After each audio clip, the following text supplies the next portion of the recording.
Pessoal, estamos aqui com mais um Pra Onde Vamos, o programa para quem se preocupa com os rumos do Brasil.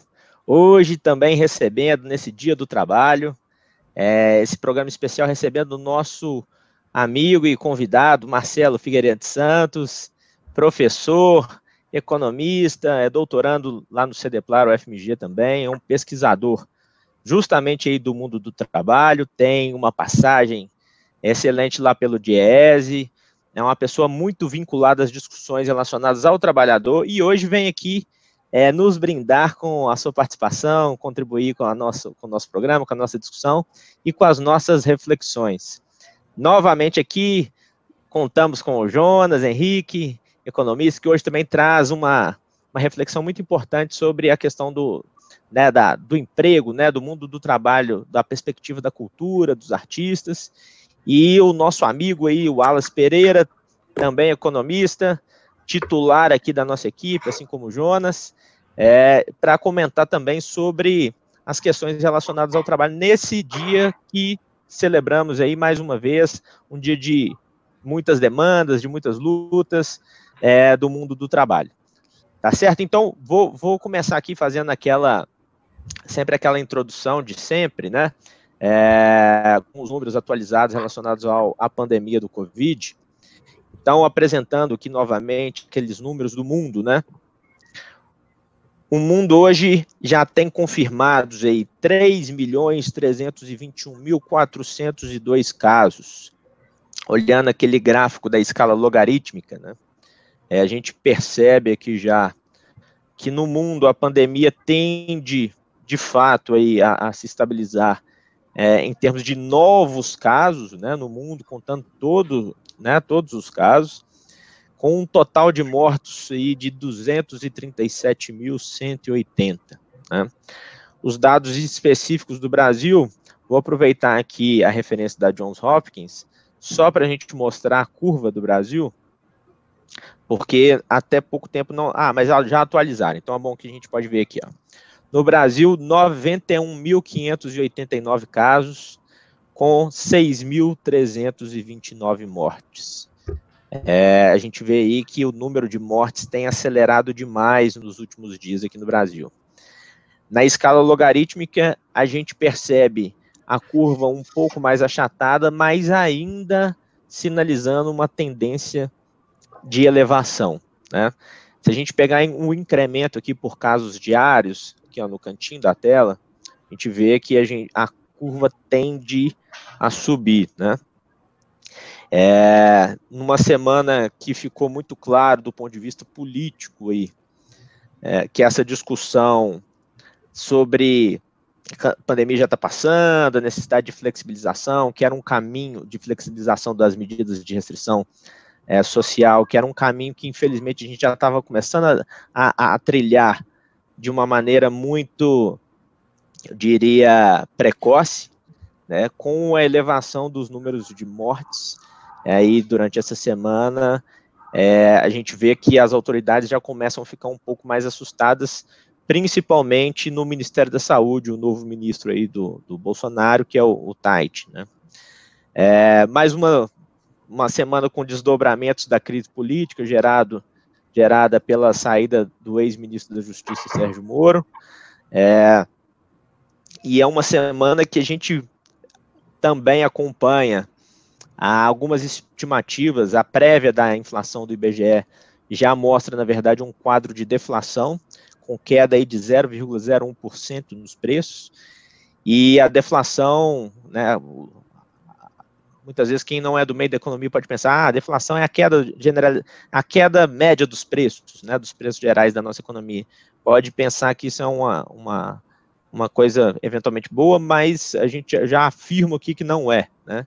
A deflação, na verdade, é muito mais um sintoma do pouco aquecimento da economia, vamos dizer assim, né.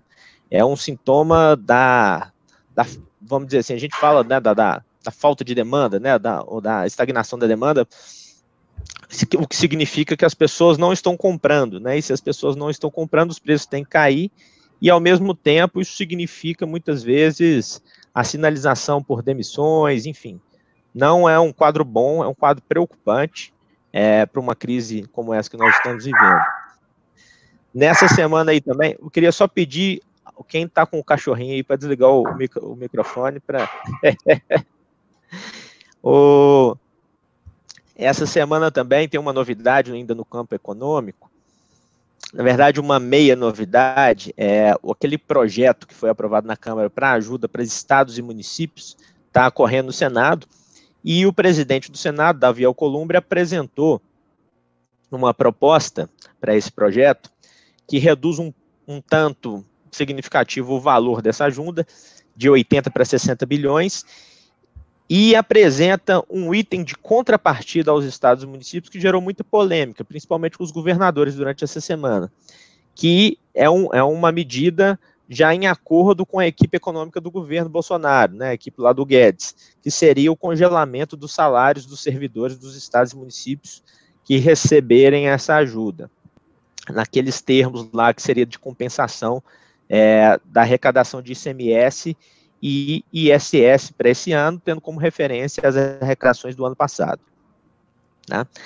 E voltando para a pandemia, né, infelizmente aí já faz praticamente durante toda essa semana, nós tivemos aí um número de mortos oficiais na casa dos 400, 450 mortos diários. Lembrando que a gente enfrenta uma subnotificação muito significativa, né? A gente já citou aqui em outros momentos, e você pode observar aí, né, nos veículos de imprensa e textos publicados, tem até um texto meu que eu cito lá no Brasil Debate, que eu cito essa questão, só em números de sepultamentos diários em Manaus, a gente teria aí quase a metade desse número oficial de óbitos que tem sido divulgado. Fora São Paulo, Rio de Janeiro, Fortaleza, a situação também está muito complicada. Belém, a situação está muito complexa. Algumas fake news aí também atrapalhando o trabalho das autoridades de saúde nos estados. Pessoas que anunciaram aí caixões vazios, que alguns caixões seriam caixões vazios, e isso gerou uma repercussão enorme. Gente entrando dentro de cova para abrir caixão, para ver se o corpo estava lá mesmo, assim, o caos. Então, assim, no meio dessa confusão toda, a gente ainda tem que lidar com isso, né? Bom, voltando aqui para o nosso convidado, depois de pintar esse cenário, Marcelo, que não está fácil, né? Não tá simples aí para ninguém. Já passo a bola para você para nos falar aí sobre os impactos dessa crise aí no mundo do trabalho, como que você tem observado, as medidas do governo até o presente momento, se elas estão atendendo ou não. Faz essa avaliação aí para a gente. E, já de imediato, queria te agradecer muito por participar, você nos honra demais aqui com a sua presença e com as suas reflexões. Antes disso, eu estou esquecendo sempre de fazer. Pessoal, curte aqui o nosso vídeo, se inscreva no canal, não deixe de fazer isso, para você também poder receber os nossos materiais e nos acompanhar e participar junto com a gente, tá bom? Obrigado, Marcelo, a bola está contigo. Olá, Wesley, Jonas, Wallace, obrigado pelo convite. Queria também parabenizá-los por esse programa que tem levado informação de qualidade para as pessoas nesse momento complicado e que as pessoas estão carentes de informação. Eu vou começar um pouco aqui para a gente discutir o trabalho em um âmbito global. O mundo do trabalho ele passa por muitas transformações. Ele está sendo impactado pela tecnologia, ele está sendo impactado pelas mudanças climáticas, está sendo impactado pelas questões demográficas. As pessoas estão ficando mais tempo no mercado de trabalho. Isso tem dificultado a inserção de jovens na força de trabalho. Paralelamente, nós temos também o mundo do trabalho sendo impactado por choques adversos, seja econômicos, como nas crises econômicas financeiras, como nós tivemos em 2008, e, nesse momento, sendo impactado por uma crise de saúde, uma crise sanitária, né? O que a gente tem visto de forma global é que nós temos um processo forte de degradação das relações de trabalho, né, com aumento de desemprego, né, e que nesse dia 1º de maio, em que mundialmente se comemora o Dia Internacional do Trabalho, é importante refletir sobre que tipo de emprego nós teremos de agora para frente, né?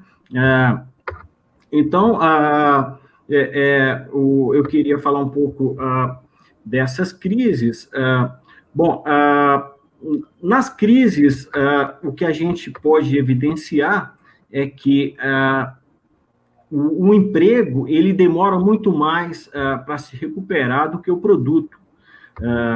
Nós podemos evidenciar isso na história das crises, isso na crise de 29, se você pegar como um exemplo, ela acontece em 29, o produto ele já começa a recuperar em 1933, mas o emprego ele mantém elevado mais de 10 anos. O emprego ele só vai cair depois de 1941, né? Ou seja, e isso é um exemplo de que o emprego ele sofre muito mais do que o produto nesse processo de crises, né? E então o que é importante? É importante que tenhamos medidas estatais, medidas dos governos para evitar essa degradação da situação do trabalho, né? Nós tivemos isso na crise de 29, por meio de o governo reduzindo o desemprego por meio de obras públicas, até mesmo fixando salários para não se reduzir salários. Na crise na crise mais recente financeira de 2008, o Estado ele foi muito importante para reduzir os impactos da crise financeira sobre emprego e sobre a atividade econômica. Então, nessa crise agora, não pode ser diferente. O Estado ele tem que estar presente para ajudar a mitigar os efeitos para o mercado de trabalho. O que nós temos visto ao longo do mundo, ao redor do mundo, é que você tem uma forte preocupação na manutenção de emprego e renda. Por que essa forte preocupação na manutenção de emprego e renda? Porque o país que melhor equacionar essa questão, primeiro sanitária, reduzir o impacto da crise sanitária nas vidas, e, concomitantemente, também do ponto de vista da manutenção de emprego e renda, ele pode sair melhor, pode sair mais rápido dessa crise, né? Então, é fundamental que a manutenção de emprego e renda para que você possa recuperar mais rápido, né? O que nós temos visto ao redor do mundo é que os países têm se preocupado muito nessa questão. A gente pode ver, por exemplo, na Europa, muitos países auxiliando as empresas na folha de pagamento, né, com percentuais aí, como, por exemplo, no Reino Unido, cobrindo até 80% da folha de pagamento para um determinado limite ali de salário, e isso tem sido repercutido da Itália, tem sido repercutido na Espanha, Portugal, e aqui na América Latina também a gente tem visto isso na Argentina, uma forte preocupação na Argentina, Ou seja, então, o que nós temos visto nesse momento é muito importante ter medidas, nesse momento, emergenciais, que preservem emprego e renda, e que olhe para a situação dos mais vulneráveis, né? Nós temos uma grande percentual de pessoas vulneráveis que devem ser olhado pelos estados, deve ser olhado pelos governos, e que possamos reduzir o impacto da crise para essas pessoas e preservando primeiramente a vida. Então, Marcelo, assim, você tocou num ponto aí que eu achei interessante, que é assim, as medidas que os governos, né, que a experiência internacional tem adotado aí para combater os efeitos da pandemia do ponto de vista da renda e do emprego, né? Aí eu queria te perguntar, você sabe se, nesse caso do Reino Unido, que arca até com 80% da renda do trabalhador, né, dependendo da renda, do valor do salário, se isso é por meio de crédito ou se é por ação direta mesmo, injeção direta de recursos a fundo perdido, assim, né? Uma vez que aqui no Brasil, a medida que tem é um crédito, né, para 2 meses, a taxa Selic de 3,75%. Wesley, no Reino Unido, essas medidas elas têm um objetivo de dar um relaxamento, relaxar o fluxo de caixa dessas empresas nesse momento, né? Então, isso é um aporte direto para o trabalhador, né? Ele está aliviando a folha de salários das empresas, né? Por meio de um aporte direto. Ligar o microfone aqui, não, joia, interessante. Jonas, podemos passar a bola para você? Podemos sim, podemos sim. Então, eu vou ficar a cargo dessa parte aqui, aproveitando essa deixa sobre o mercado de trabalho, em período de crise. Vou falar algo que atinge a todos nós, principalmente nesse momento de quarentena, mas, de modo geral, todos nós consumimos de modo direto ou indireto, né, que é a cultura, né, são os produtos culturais, né, dentre as artes, de modo geral, a música e tudo mais, né. A cultura envolve, os trabalhadores da cultura, eles desenvolvem coisas que estão dentro do nosso dia a dia e do nosso cotidiano, que envolve desde a nossa forma de vestir, a nossa arquitetura, a estética, a decoração, a arte, teatro, artes cênicas, filmes, televisões, séries, cinema e música, né, de modo geral, assim, só para dar um parecer, né.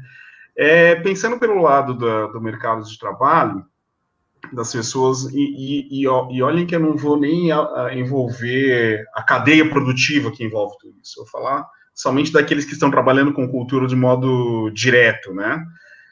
O trabalhador cultural das artes, e principalmente no caso das músicas e das artes performáticas, eles envolvem características muito parecidas como a de um empreendedor e de um trabalhador autônomo.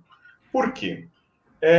O empreendedor, porque ele tem um produto, né, e ele desenvolve um produto, ele trabalha em cima daquele produto, ele faz todas as características, todas as formas, todas as pesquisas, todos os estudos, e oferece ele no mercado, né? E como um trabalhador autônomo, porque o produto é ele, né? Então, ele que está se oferecendo, né? Ele que está se colocando no mercado para oferecer a sua mão de obra. Veja que, por exemplo, no mercado de trabalho da música, existem muitas formas de atuação, né? A mais comum é aquela que é aquele artista performático mesmo, que ele vai estar tocando para muitas pessoas, ou tocando nos bares, ou tocando em casas de shows, ou tocando nas ruas, nas praças, né? Então, as aglomerações são coisas, assim, cotidianas e muito comuns para os músicos, né? Seja eles eruditos ou populares, né? Estar no meio do povo, estar no meio de muitas pessoas é algo muito comum. E pensando em tempos de crise, né, a parte da cultura, ela é sempre que vai ser cortada, né, do orçamento, e é sempre que vai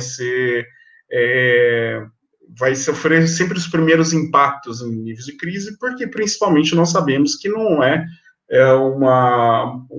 um produto de primeira necessidade, como os alimentos, como moradia, como as outras coisas. Então, é algo que você consegue sobreviver sem, né?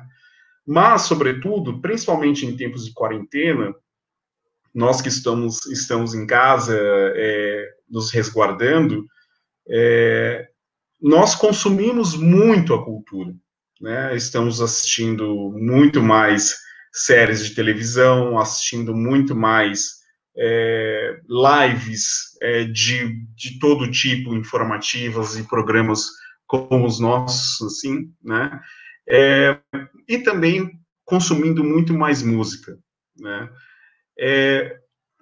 Dentro dessa renovação tecnológica que nós temos outras formas de transporte, né, de manipulação da música, né? Antes você tinha o disco físico, depois passamos para as fitas cassetes, depois pelo CD, e hoje é muito o streaming, né? Então, a forma de vender música, ela veio se alterando ao longo do tempo, né? E a forma de consumir música também foi mudando ao longo do tempo. Ao ponto de que voltou-se às raízes para o músico, da origem dos primeiros músicos populares, da indústria musical, de que o disco para o artista é como se fosse um cartão de visita, é para ele vender o show, né? Chegou-se ao ponto, ao longo da história da música, dos artistas da música, de que você fazia os shows para você vender o CD.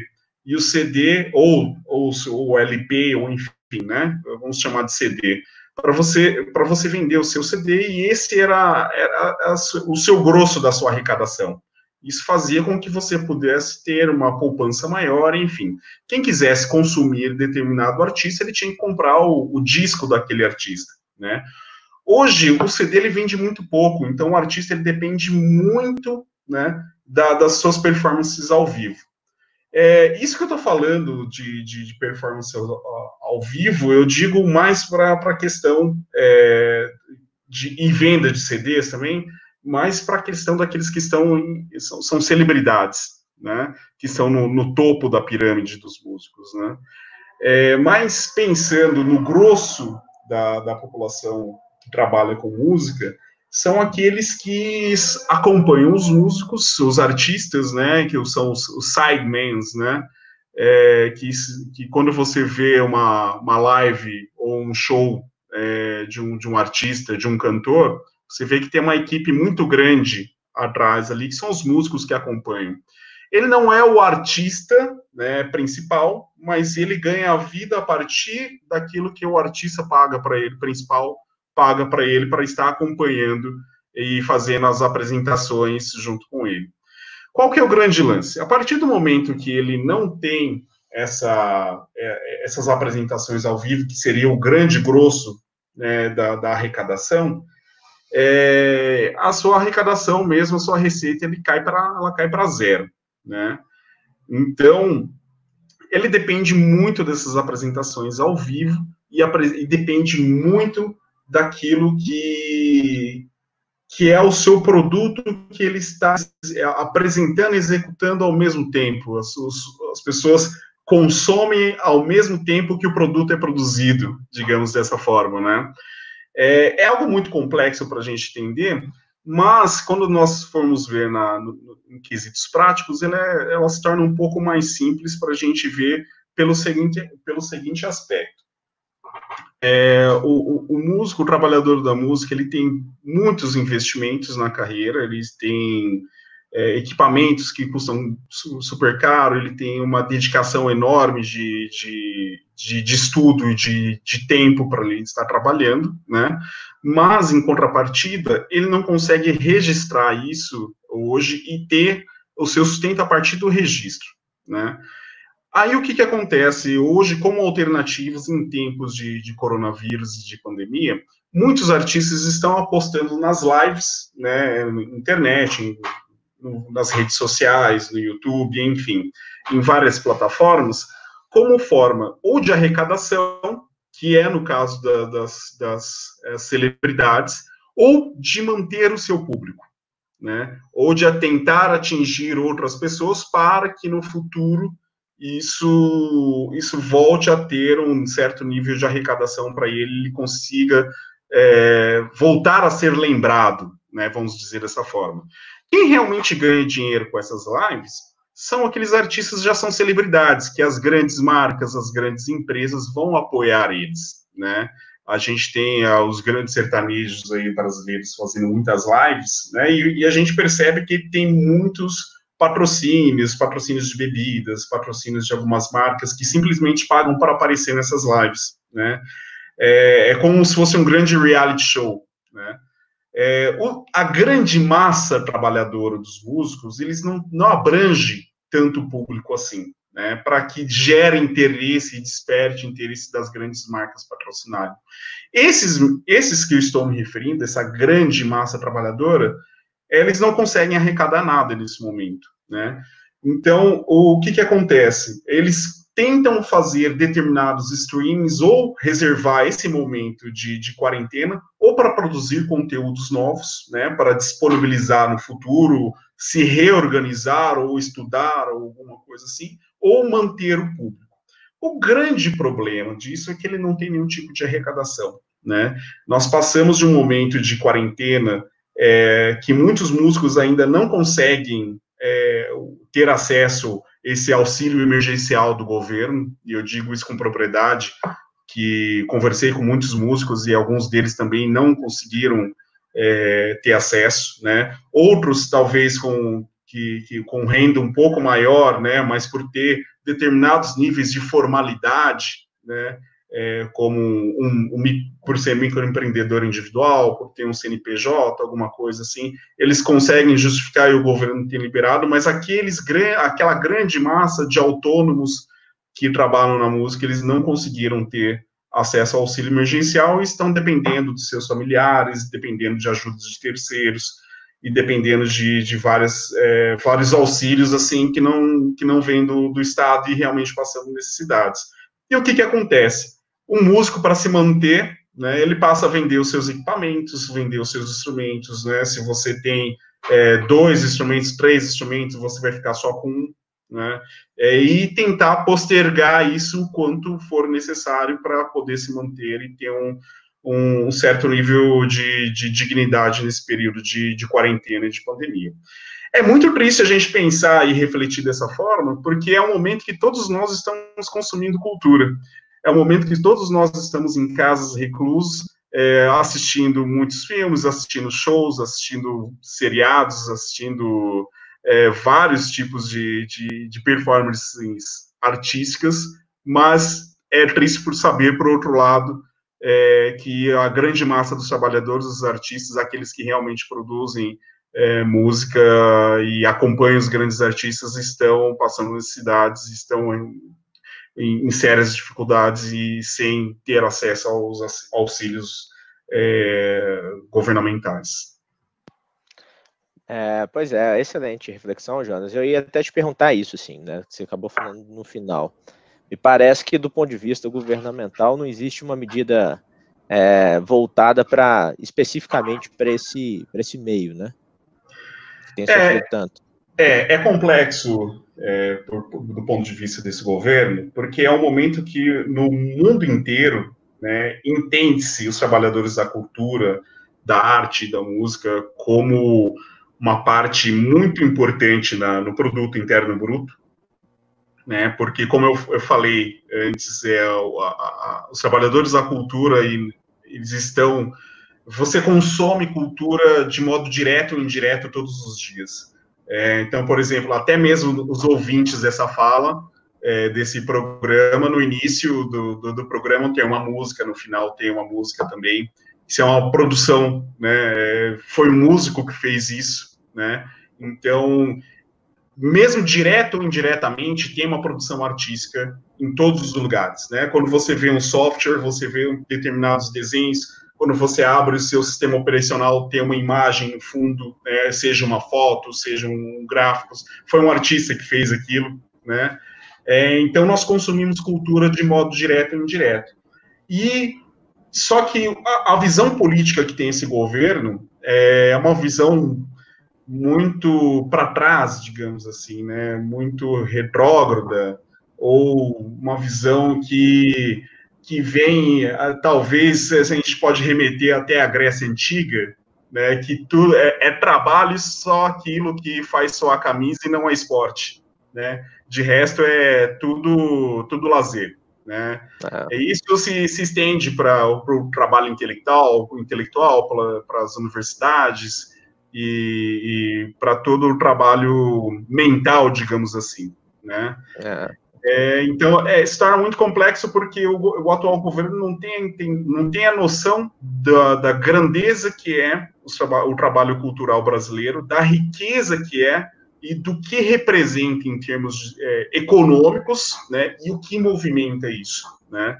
Seria muito importante que nós tivéssemos uma visão, né, de governo, até em termos de Brasil, como produto de exportação, o trabalho cultural brasileiro, que nós pudéssemos apoiar de modo que nós pudéssemos sustentar os nossos artistas, assim como nós pensamos e discutimos para sustentar as nossas indústrias e sustentar os nossos empregos. Perfeito. Bom, aproveitando que você tocou nesse ponto, Jonas, e até antes de passar para o Wallace hoje também traz uma reflexão que é fundamental. Vou aproveitar aqui, você tocou no ponto dos trabalhadores do campo cultural, e eu vou tocar aqui muito brevemente no campo dos trabalhadores da economia solidária, e aproveitando, na verdade, fazendo um merchan do bem aqui, né? Que eu acabei de receber aqui do nosso amigo Arley, que participou com a gente na semana passada, aqui essa divulgação do catálogo do Colmeia Solidária, que é uma iniciativa lá do pessoal de uma iniciativa, um grupo de economia solidária, que tem apoio de alguns pesquisadores aí da UFMG, e tá aqui, né, coloquei aqui no endereço aqui do catálogo virtual deles lá. Eu acho que vale muito a pena, o pessoal que está em Belo Horizonte, principalmente na região metropolitana, conferir, porque é um trabalho muito interessante. Recebi aqui e resolvi colocar. Bom, então já passo a palavra para o Wallace. Antes de tudo, queria mandar um abraço ali para a esposa do Marcelo, a Ellen, que é amiga nossa também, e saudade, viu? Saudade do pessoal aí, viu, Marcelo? Vamos lá, Wallace, então? Eu vou falar um pouco sobre mudança estrutural. Ela está relacionada à questão do emprego, conforme o Marcelo e o Jonas mesmo já falou. E a questão é que quando você estuda mudança estrutural, você faz uma análise de longo prazo dos países. Esse é um dos temas que eu estudo. E a mudança estrutural significa uma mudança, uma alteração ao longo dos anos, inclui-se décadas, da composição setorial, do valor adicionado setorial e do emprego. Então, para quem nasceu ali na década de 1940, 50, se estiver assistindo o canal, vai perceber e vai lembrar que nessa época o Brasil tinha taxas elevadas de crescimento e que majoritariamente o emprego era no setor industrial. Siderurgias, o setor automobilístico eram os setores que tinham grande capacidade de absorção do emprego brasileiro. Então, todas as famílias, em alguma medida, sonhavam ver os seus filhos trabalhando em fábricas. Nos últimos alguns vídeos para trás, eu tinha dito que a industrialização do Brasil O processo de industrialização atingiu seu auge na década de 1970, ali, meados de 70, quando o Brasil tinha uma grande participação do setor industrial na geração da riqueza do país. Só que isso começou a se alterar a partir de 1970 para cá, e principalmente a partir de meados de 1980, a taxa de perda de participação da indústria na economia do Brasil foi muito grande. E de 1980 para cá, o que a gente percebe é que o setor industrial tem sistematicamente perdido participação na geração de riqueza e na absorção de emprego. Então, o que isso significa? O significado simples disso é que quando nós olhamos para as ruas, o que nós vamos ver são pessoas trabalhando em Uber ou como entregador de alimentos, que a gente vê circulando aí com motos, ou então com bicicleta. O que isso significa? Isso é um resultado claro de que o país, o Brasil, está perdendo capacidade de gerar empregos de alta qualificação e que o resultado disso vai ser com que o Brasil ele vai ficando sistematicamente para trás na corrida, junto com os demais países, para oferir renda e distribuir riqueza entre a população. Só para ter uma ideia do significado disso, quando nós analisamos, por exemplo, os dados de emprego no Brasil, esses dados são um pouco recentes, eu não sei se todos conseguem ver, mas de 2000 para 2014, o que se observa é que o emprego no setor de alta intensidade tecnológica, que corresponde à linha amarela lá em cima, próximo de 60%, que é o emprego de baixa intensidade tecnológica, está em inglês, Low Technological Intensity, ele tem uma pequena redução até o ano de 2014. Se você conseguir ampliar um pouquinho aí, pode ser aí no próprio Excel que você está trabalhando, só para a gente conseguir ver um pouco melhor.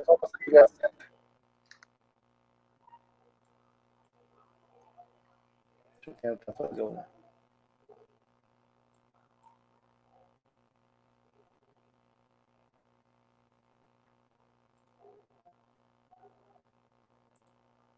Acho que pode ser no tamanho do Excel aí mesmo, que tá assim, tá, pela cor, tá dando até para ver aí. Aí, melhorou um pouquinho. Então, o que acontece? Os dados são num período curto, são de 2000 até 2014, mas refletem mais ou menos o que eu estou querendo colocar. Se formos observar no período de 2000 até 2014, quem conseguiu enxergar a linha verde, que são serviços tradicionais. E o que são serviços tradicionais? Serviços tradicionais são restaurantes, cabeleireiros, serviços de limpeza. Esses serviços são os que têm o maior crescimento a partir do período de 2009. Só para ficar claro,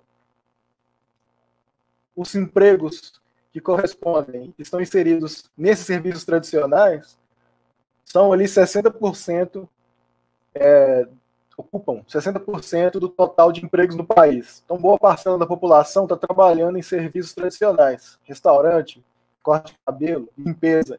E a partir de 2009, essa quantidade de trabalhadores, eles começam a aumentar bastante em comparação aos serviços modernos, que são serviços que atualmente são aqueles setores que são mais dinâmicos e que, progressivamente, nos países desenvolvidos, ganham maior parcela na absorção de trabalhadores. Se nós observarmos os serviços de maior intensidade tecnológica, são os Professional Business Services, que corresponde a esse azul mais claro. No Brasil, ele cai a partir de 2009. Ele tem uma ligeira elevação a partir de 2010, mas é muito pequeno.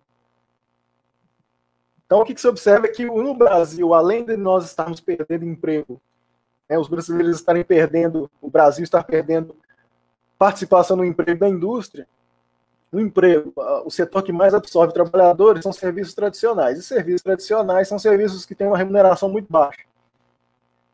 Ao passo que serviços mais sofisticados são os serviços que pagam melhor, porém corresponde a um setor que no Brasil ele é declinante. Um outro ponto que é importante perceber é que a manufatura no Brasil, principalmente de baixa intensidade tecnológica, que vai corresponder a couro, bolsas, setor têxtil, é o setor, são setores que ocupam maior absorção, que tem maior capacidade de absorção dos trabalhadores da economia brasileira. Então, um ponto que é relevante de levar em consideração é que essa mudança estrutural que está acontecendo no Brasil desde 1980 até hoje, ela retrata uma situação extremamente insatisfatória, porque os empregos de maior remuneração estão ficando cada vez menores, e os empregos de baixa qualificação e com uma remuneração menor são os que estão crescendo ao longo dos últimos anos. Então, isso reflete na capacidade que o Brasil tem de crescer, ou seja, as taxas baixas de crescimento da economia brasileira são reflexos de uma mudança estrutural que é muito negativa. Ou seja, essa mudança estrutural ela é negativa porque o Brasil perde participação da indústria na geração do PIB, que é a riqueza nacional, e além de perder participação na riqueza nacional e participação de emprego na indústria, os setores da indústria de maior conteúdo tecnológico também estão se reduzindo. O que sobra são empregos de baixa qualidade, baixa qualificação e de baixa remuneração. Então, os trabalhadores vão progressivamente, com o tempo, migrando para o setor de serviços tradicionais. Então, qualquer pessoa que estiver andando na rua vai perceber que o que mais se abre nas ruas aí são pequenos restaurantes e bares e restaurantes, porque é a forma que as pessoas estão tendo para encontrar trabalho. Uma outra forma que nós podemos observar também corresponde ao valor adicionado. Se puder colocar ali o gráfico dos 6 países, só para exemplificar, que é o valor adicionado. Esse gráfico é o do valor adicionado para o setor de serviços. Então, só para ter uma ideia do que está acontecendo, quando a gente foca especificamente em serviços de maior valor adicionado, que é o que tem sido atualmente um setor que contribui muito para o crescimento dos países, nós vamos observar, quem estiver acompanhando, vai observar que a linha verde corresponde ao Brasil, que o ponto máximo ali em 2009, os serviços contribuíam com 9% do valor adicionado do Brasil, do PIB do Brasil. E que, de repente, ele caiu em decorrência ali da crise de 2008, ali, 2009, que foi a crise subprime. O valor adicionado desse setor de serviços sofisticados cai e nós não conseguimos mais voltar ao mesmo ritmo que estava acontecendo anteriormente. Ao passo que, se nós observarmos os outros países, especialmente a linha vermelha, que corresponde à França, a linha verde, que é a Alemanha, a Coreia do Sul, que é a linha azul escuro, e o Reino Unido, que é a linha azul claro, e os Estados Unidos, que é a linha amarela, são países que, ao longo dos últimos anos, esses dados são de 1991 até 2018, mostram que o valor adicionado desses setores para os países em desenvolvimento, para os países desenvolvidos, que são Reino Unido, França, Alemanha e Estados Unidos, e para um país específico, que é a Coreia, que é um país que tem conseguido sair de uma situação de subdesenvolvimento ou de atraso econômico, isso mostra que esses países eles estão progressivamente, ao longo dos anos, conseguindo fazer com que os seus serviços modernos eles ganhem participação na economia, e isso significa que essas pessoas que trabalham nesse setor vão ganhar mais, vão ter mais qualidade de vida. Enquanto que, no caso do Brasil, ele simplesmente patinou, e de forma extremamente negativa, o setor de serviços no Brasil ele não consegue decolar. Então, com esses dados que eu estou mostrando aqui, eu estou tentando fazer uma análise de longo prazo da situação econômica e do emprego no Brasil. Então, o que eu quero dizer é o seguinte, é que aproveitando esse momento de pandemia, você que está nos assistindo aí, principalmente você que está aí no ensino médio, e que não sabe qual curso que vai fazer, fica um indicativo de que pode começar a pensar ali em fazer algum tipo de curso vinculado à área de comunicação, informática, ciência da computação, tecnologia da informação, profissões ligadas a serviços, a seguros e finanças, e, em alguma medida, profissionais de ciência, pesquisa e desenvolvimento. Muito embora no Brasil os profissionais de pesquisa e desenvolvimento não tenham ganhado o respeito e o apoio necessário. Mas o ponto essencial é que vocês podem perceber que a demanda por profissionais de TI, que é a tecnologia da informação, tem crescido muito, principalmente por causa desse problema da pandemia. Ou seja, a demanda, e muito mais que isso, serviços vinculados à questão trabalho, emprego relacionado à internet, tecnologia, no futuro são as áreas que mais vão absorver trabalhadores, não só no Brasil e no mundo, embora no Brasil é uma taxa menor. E o resultado disso, quando eu digo que é uma taxa menor, é que a gente sempre, quando vê alguma reportagem aí ou entra na internet, nós vamos perceber uma coisa chamada fuga de cérebros, ou seja, profissionais de tecnologia da informação são aqueles que estão deixando o Brasil para trabalhar na Europa ou nos Estados Unidos, porque o mercado aqui é bastante restrito. Então, para você que está aí no ensino médio e está pensando em fazer algum curso, a primeira coisa, vai estudar. É essencial. Segundo, se quer ter uma possibilidade de empregabilidade maior no mercado, foque nas áreas de tecnologia, isso é importante. Para você que é empreendedor e quer tentar ir abrir um negócio, não desconsidere mídias nem internet, ou seja, o futuro do mercado de trabalho, quando nós analisamos do ponto de vista da mudança estrutural, é que a demanda por trabalhadores que estejam vinculados e que tenham conhecimento vinculado à ideia de tecnologia da informação é muito grande. Agora, quando a gente vai avaliar do ponto de vista de desenvolvimento econômico, em foco de política para o país, o Brasil não está desenvolvendo o seu parque produtivo, não está conseguindo formar pessoas com capacidade para se inserir de modo adequado nesse futuro que já está muito próximo, e esse é um problema grave e vai ser o resultado de curto prazo que nós vamos ver aí nos próximos 10 anos, uma taxa de desemprego que vai crescer sistematicamente.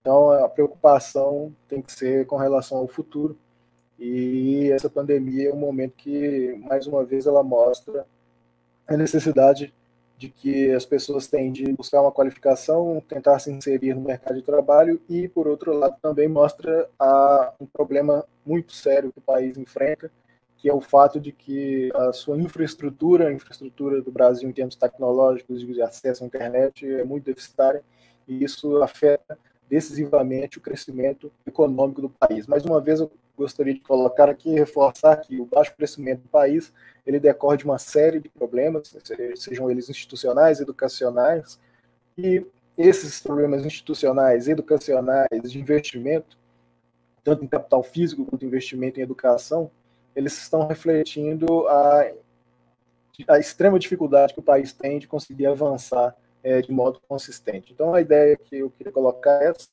e aí, para quem quiser entender um pouco mais e visualizar melhor os dados, esses dados que eu coloquei sobre o valor adicionado é da OCDE, geralmente vai estar em inglês, OECD, mas é a OCDE, que é a Organização para a Cooperação e Desenvolvimento Econômico.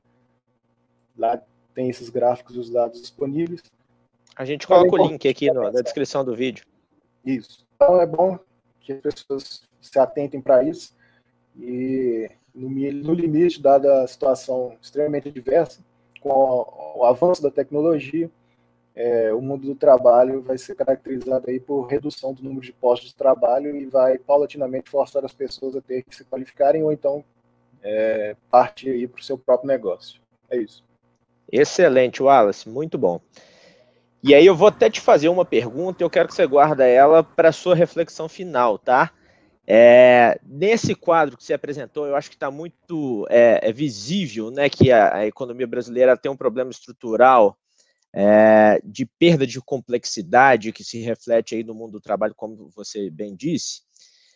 Se é possível reverter esse quadro sem uma política, uma agenda pública de incentivo ao investimento, à infraestrutura, ainda que em termos de uma estrutura mais uma infraestrutura mais complexa, tecnológica, sem que isso esteja, de fato, na agenda pública, sem que existam investimentos públicos que façam com que essa agenda possa prosperar. Guarda essa pergunta para sua reflexão e você nos aponta isso no finalzinho, pode ser? Joia. E aí, então, passo de novo, rapidamente, mais uns minutinhos, a bola para o Marcelo, diante disso tudo que foi pintado, hein, Marcelo? O que você apresenta ainda para a gente aí de reflexões acerca da questão aí dos trabalhadores? É importante a gente refletir também a situação do Brasil diante dessa crise, diante dessa pandemia. O Brasil ele vai absorver os impactos dessa crise no mercado de trabalho. Globalmente, nós teremos um aumento da taxa de desemprego nas economias avançadas, e aqui não vai ser diferente, né? Aqui fala-se numa taxa de desemprego na casa de 17%, 20%, ou seja, ela aumenta consideravelmente em relação ao nível atual, que está muito alto já, na casa de 12%. Bom, também aqui eu gostaria de ressaltar que no Brasil a gente vive uma sobreposição de crises. O mercado de trabalho brasileiro ele ainda não se recuperou das crises recentes, principalmente de 2015 e 2016, em que o mercado de trabalho ele apresenta uma queda no nível de ocupação, um aumento na informalidade e um aumento na taxa de desemprego. Ou seja, nós entramos numa crise sem ainda termos recuperado ao padrão anterior à crise de 2015 e 2016. Então, nós temos uma preocupação adicional e temos que olhar para o mercado de trabalho como um vetor importante para um processo de retomada, né? Então, políticas públicas para o emprego, nesse momento, elas são fundamentais. Também eu gostaria também na fala do Wesley, eu acho que, do Wallace, desculpa, o Wallace toca essa questão tecnológica. Essa questão ela é muito importante porque ela gera um crescimento desigual do emprego, né? Ela gera emprego nos países avançados, um crescimento do emprego de alta intensidade tecnológica nos países avançados, e isso é uma concorrência muito forte com os países em desenvolvimento. Você reduz o custo de produção nos países em desenvolvimento, nos países desenvolvidos por conta da robotização, e isso dificulta muito o emprego dos países em desenvolvimento, que é caracterizado por ter um custo mais baixo de mão de obra, né? Então, essa questão tecnológica, ela gera essas distorções no mercado de trabalho, e que no Brasil vai ser afetado, o Brasil vai ser afetado também. Adicionalmente, também, eu tenho tido uma preocupação em relação às medidas anunciadas pelo governo. Tenho, principalmente em âmbito da medida provisória 936, o Programa Emergencial de Emprego e Renda.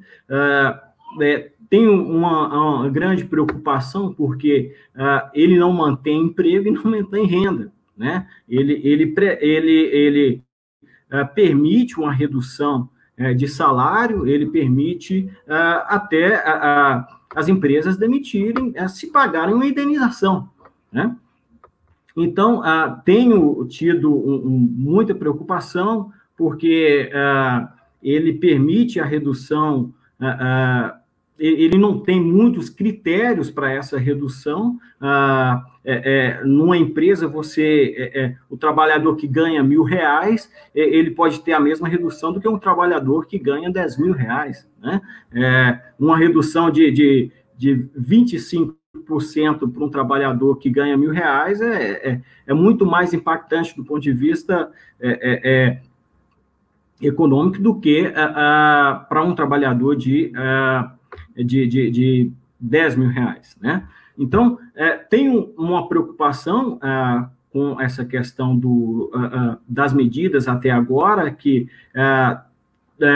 ao meu ver, elas são insuficientes para que o mercado de trabalho necessita. Também eu gostaria de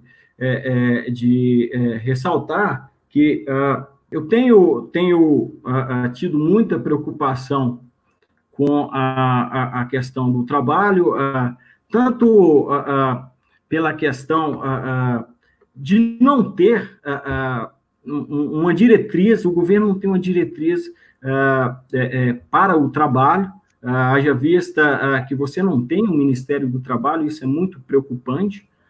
Acredito que o Ministério do Trabalho, nesse momento, ele seria muito importante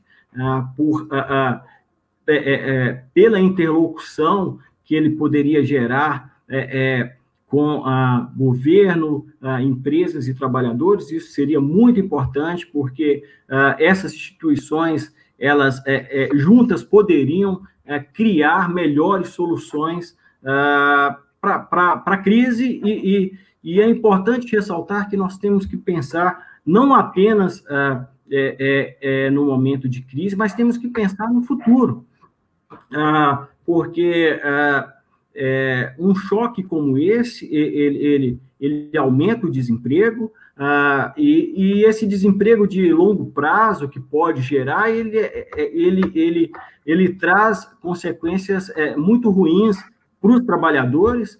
Os trabalhadores podem ter uma perda de habilidades por ficar muito tempo fora do trabalho, pode ter problemas de saúde, né? O trabalhador, ele pode adoecer, né, por estar fora do mercado de trabalho, e, além de tudo, você vai ter uma perda de produção de longo prazo, que isso vai impactar na atividade econômica. Ou seja, isso vai retardar o crescimento da economia brasileira, e que isso vai gerar efeitos sociais piores para todos, né? Os efeitos sociais do desemprego de longo prazo, ele atinge toda a economia. Excelente, Marcelo. Nossa, assim, isso você tocou num ponto que eu acho que é fundamental, assim, né? E eu realmente eu ainda não havia pensado, porque eu acho que as questões a gente é atropelado com uma série de crises institucionais e por uma série de fatos que nos levam a ficar preocupados com uma certa inação por parte do governo, que essa questão do Ministério do Trabalho eu realmente não tinha me tocado, né? E do ponto de vista institucional, isso é algo muito interessante de ser levantado, porque a gente já sabe que o perfil da equipe econômica, que hoje está toda concentrada no Ministério da Economia, né? Até alguns governos atrás, a gente tinha alguns ministérios que, de certa forma, dividiam essa pauta da economia brasileira, né? Sob vários pontos de vista. Então, você tinha o Ministério do Planejamento, o Ministério do Trabalho e o Ministério da Fazenda, que atuava mais dentro dessa perspectiva das contas públicas. Isso tudo foi condensado no Ministério da Economia, que a gente sabe que tem um perfil essencialmente fiscalista, né, dentro de uma lógica liberal, que a gente já tocou aqui, inclusive, no programa.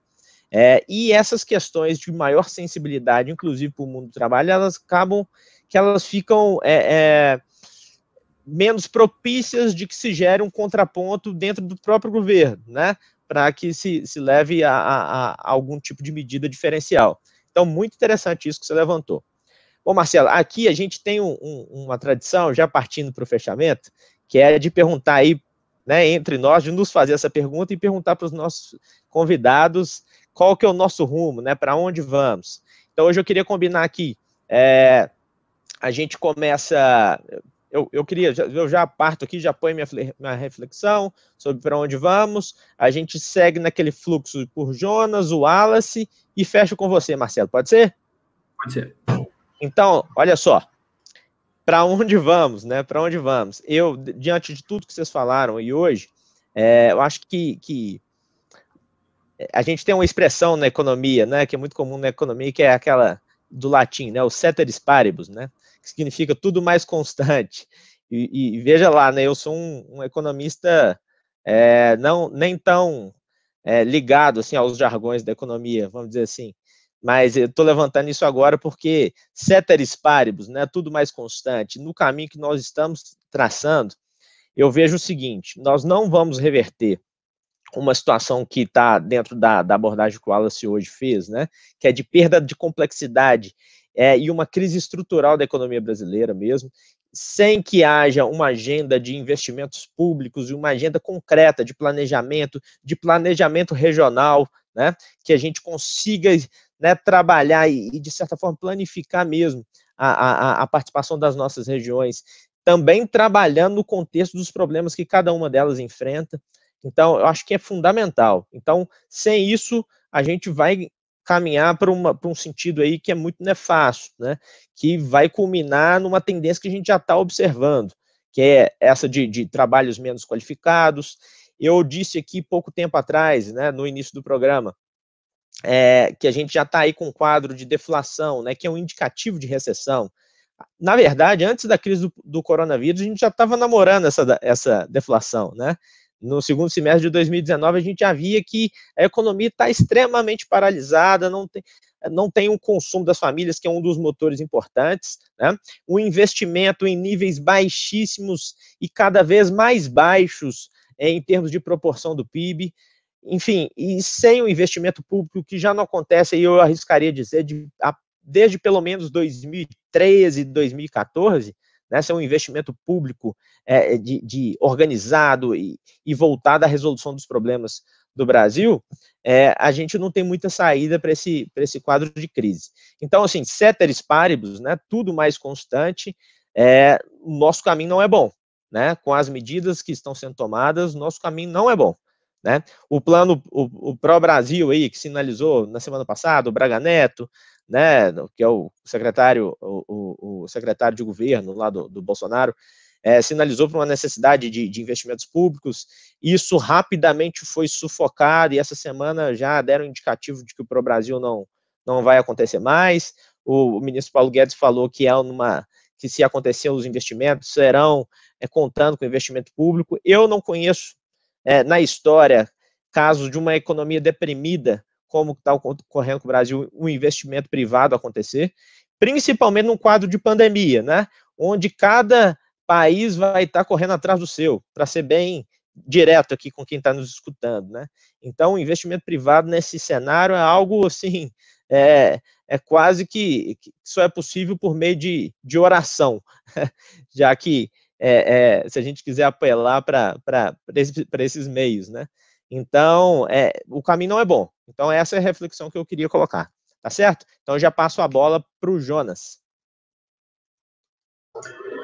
Então, Wesley, Marcelo, Wallace, para onde vamos, né? Essa é uma questão, eu vou tentar colocar aqui para o lado dos trabalhadores da cultura, né? É um dos problemas, né, que vão ser intensificados, que é a dualidade no mercado de trabalho. O que é isso? O que isso significa?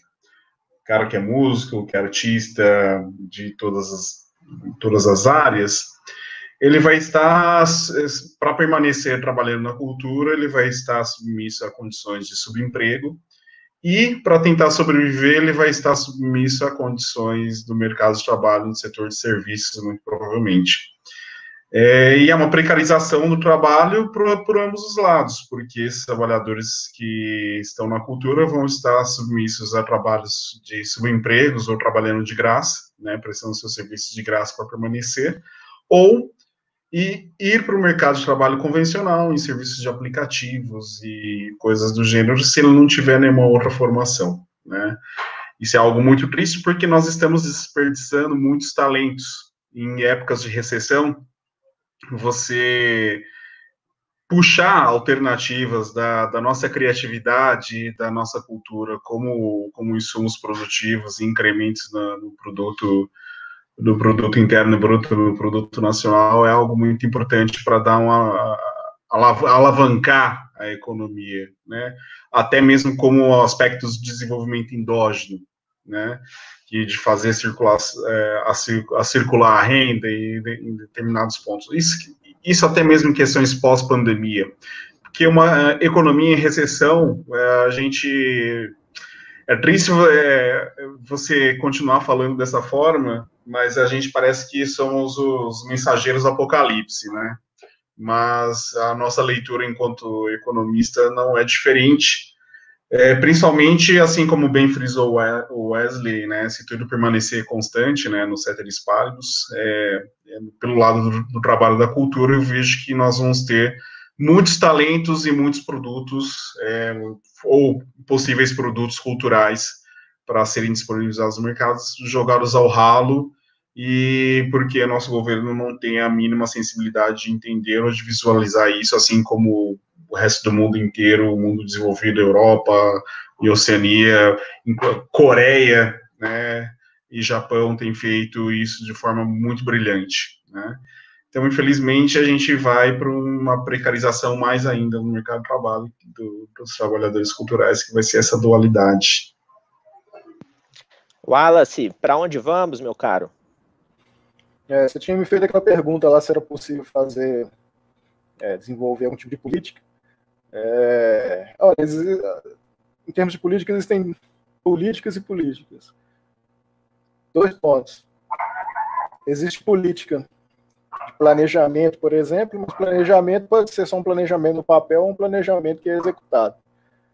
Então, muitas vezes, falar que tem planejamento não significa necessariamente que está sendo de fato feito planejamento. Segundo, é a questão, quando a gente avalia ela internacionalmente. E a questão de investimento é muito simples. Um investidor externo, por exemplo, se a gente for citar, para exemplificar o problema, ele vai ter na frente dele vários países como opção de investimento. Então, entre investir na China, na Indonésia, em Taiwan, que é uma província da China, ou investir no Brasil, qual que é a opção dele? O que ele vai achar melhor de investir? Quem tem dinheiro vai avaliar a situação do ponto de vista frio. Pessoa que vai investir quer ter o retorno. Então, se você tem 1 milhão, você não vai investir no Brasil, diante do que está acontecendo hoje, vai preferir investir na China. E empresário também, que está no Brasil, não vai investir quando ele não tem perspectiva de venda do produto dele. Então, eu acho que o momento atual é um momento para pensar bem o que está acontecendo e começar a fazer um planejamento de longo prazo. Do contrário, aqueles gráficos lá atrás que eu mostrei, eles vão se agravar bastante. E o resultado vai ser aumento do desemprego, queda no número de vendas para quem tem empresa, e nós vamos nos tornar uma sociedade mais pobre. Então a questão é simples, o Brasil não pode ficar nessa situação, é um país que tem um potencial muito grande para crescer, e é inadmissível que o Brasil esteja numa situação tão aquém daquela que seria possível dele estar no futuro. Então, se for incluir aí o para onde nós vamos, é que no momento nós estamos parados, estamos correndo ao redor em círculos, porque infelizmente não tem nenhum tipo de planejamento no momento. E eu acredito que é preciso fazer uma combinação muito mais interessante entre investimento público e o setor privado para conseguir sair dessa situação. A polarização entre Estado e mercado, ela não traz nenhum benefício para o país e muito menos para o trabalhador que está numa situação de taxas sofrendo por um desemprego por longo período de tempo. Esse que é o ponto. Excelente. E aí, então, eu vou passar a bola para o Marcelo. Mas antes de você falar, Marcelo, eu já queria te agradecer em nome da equipe aqui do programa. Foi muito bom ter você aí conosco, assim, trouxe coisas importantíssimas, insights excelentes aí para a gente poder pensar, para ajudar quem está nos assistindo a pensar bastante aí nas nossas questões do país, na questão do trabalho, né, do desemprego. O pessoal está muito preocupado com isso, né, o pessoal que está na informalidade aí. Então, excelente, foi muito bom, viu, Marcelo? Então, já passa a bola para você. Marcelo, para onde vamos? Wesley, primeiro eu que agradeço o convite. Para mim foi um prazer participar. Passarei aqui darei aqui para minha esposa, que participou também, junto com a minha filhinha aqui do programa. Saudade delas, viu? Saudade aí. Bom, para onde vamos? Para onde vamos? Primeiro, no início, eu disse que o país que resolvesse melhor a equação entre crise sanitária e atividade econômica, ele sairia melhor dessa crise.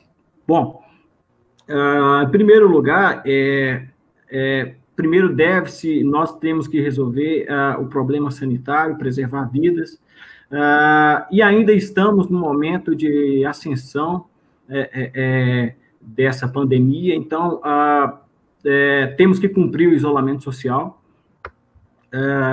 e salvar vidas, o máximo de vidas possível. Bom, o Estado ele tem nas mãos os rumos do emprego e da atividade econômica. Acredito que se o Estado souber institucionalmente conduzir a questão do trabalho como um vetor importante para recuperação da atividade econômica, ele terá excelentes resultados.